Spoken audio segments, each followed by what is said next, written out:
தாவீதின் குடும்பத்தாரே, உங்கள் செய்கைகளுடைய பொல்லாப்பி நிமித்தம் என் உக்கிரம் அக்கினியைப் போல் புறப்பட்டு அவிக்கிறவன் இல்லாமல் எரியாதபடிக்கு நீங்கள் ஏற்கனவே நியாயங்கேட்டு பறிகொடுத்தவனை ஒடுக்குகிறவருடைய கைக்கு தப்புவீங்கள் என்று கர்த்தர் சொல்லுகிறார். பொல்லாப்பான காரியத்தை செய்யும் பொழுது ஆண்டவருடைய கோபம் உக்கிர கோபமாக மாதிரி அக்கினியை போல் அது இறங்கும்.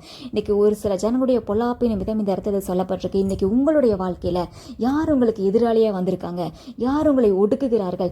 நியாயமா ஒரு மனுஷனுக்கு ஒரு சுதந்திரம் வந்து சேரணும். ஆனால் தன்னுடைய பலத்தை யூஸ் பண்ணி அதை தாங்கிட்ட அநியாயமாய் அதை பறித்து கொண்டு போயிட்டு எனக்கு எதிராக யார் வருவாங்க, இதை யாராலையும் கேட்க முடியாது, உனக்கு ஹெல்ப் பண்ண யாரும் வரமாட்டாங்க, உன்னாலையும் இதை தொட முடியாது, நீங்கள் வரமாட்டேன்னு அந்த எதிராளிகள் சொல்லி இருக்கலாம், அந்த பலவான்கள் சொல்லி இருக்கலாம், உங்களை இன்னும் நிந்திக்கலாம், உங்களை இன்னும் அநியாயமாக நடத்தலாம். ஆனால் ஆண்டவர் சொல்கிறாரு, நான் வந்து நிற்பேன்னு சொல்கிறாரு. அதுவும் சும்மா இல்லை, எதிராளியாக வந்து நிற்பேன்னு சொல்கிறார்.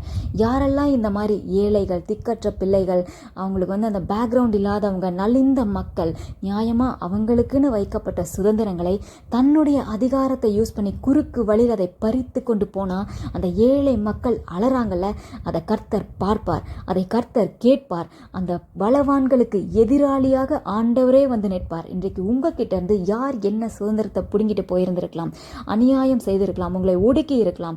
இன்றைக்கு நீங்கள் அழுது கொண்டிருக்கிறீங்களா, என் கண்ணீரெல்லாம் வீணா போகுதுன்னு நினைக்கிறீங்களா? அப்படி இல்லை. உங்கள் கண்ணீருக்கு விலை இருக்குது. அதை ஆண்டவர் தன்னுடைய கைகளில் வைத்திருக்கிறார், தன்னுடைய துருத்தியில் வைத்திருக்கிறார், கணக்கு வச்சிருக்கிறாரு. இந்த நிலைமை நீடிக்காது. அந்த பலவான்களாகவே இருந்தாலும் ஆண்டவர் அவங்களுக்கு எதிராளியாக வந்து நிற்பார். நமக்கும் இதே ரூல் தான். யார் தவறு செய்தாலும், யார் யாரை ஒடுக்கினாலும், அநியாயம் நடக்கிற இடத்துல ஆண்டவர் எதிர்த்து நிற்பார். நம்ம இந்த கொடுமையை மற்றவங்களுக்கு செய்ய வேண்டாம். இன்றைக்கு உங்களுக்கு இது நடந்திருந்தா கர்த்தர் அவர்களோடு யுத்தம் பண்ணி அவர்களுக்கு எதிராளியாக நிற்பார்.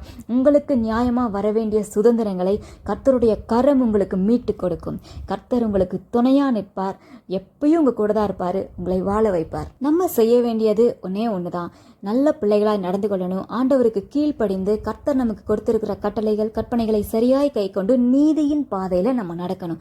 அப்படி நடந்தால் ஆண்டவர் நம்மோடு கூட இருப்பார். நம்மளால முடிஞ்ச உதவிகளை திக்கற்ற பிள்ளைகள், ஏழைகள், ஒடுக்கப்படுகிற மக்களுக்கு நம்ம செய்யணும். கர்த்தர் அதை பார்க்கிறார், கணக்கு வைத்திருக்கிறார். நம்ம ஒடுக்கப்படும் போது எவ்வளோ கஷ்டப்பட்டோம், அந்த கஷ்டத்தை மற்றவங்களுக்கு தர வேண்டாம்.